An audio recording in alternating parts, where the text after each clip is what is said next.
Yan, bago magbagong taon, nag-throwback ang ilang kapuso artists sa kanilang 2023 at shinare ang kanilang New Year's resolution. Alamin yan sa unang chika ni Nelson Canlas.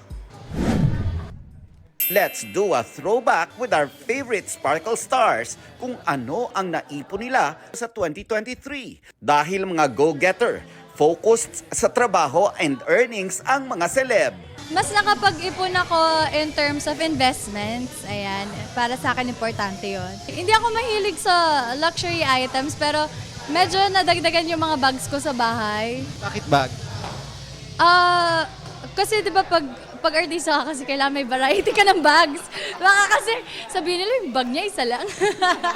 Anong naipon ko noong 2023? Madami! Bukod sa maraming racket. Bukod sa maraming racket. Maraming mga lessons eh. Meron din namang self-improvement ang pinagtuunan. Ang naipon ko, magandang grades. Naipon ko, masasayang memories. I've met the happiest and saddest version of myself this 2023 and I cannot wait for 2024.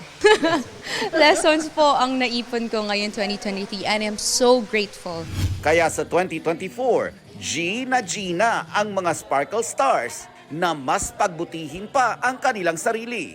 New Year's resolution, mas magiging matalino sa pera. Maging competitive para sa sarili ko na yung mga hindi ko na-achieve sa 2023 is ngayong taon ko gagawin. Pero syempre, importante ang mag-focus sa sarili. Self-love and enjoyment naman ang focus ng ilan. Siguro next year I'm gonna allow myself din muna to enjoy the things that I worked hard for and take it easy siguro, but at the same time working on myself. Exciting actually kasi magsa-start ang 2024 ko na magta-travel ako, mag-Australia for a month, and then after nun magbabali naman ako for a week. So medyo matagal-tagal akong mawawala. Ito ang unang balita. Nelson Canlas para sa GMA Integrated News. Igan, mauna ka sa mga balita. Mag-subscribe sa GMA Integrated News sa YouTube. Sa mga kapuso abroad, subaybayan nyo kami sa GMA Pinoy TV at sa www.gmanews.tv.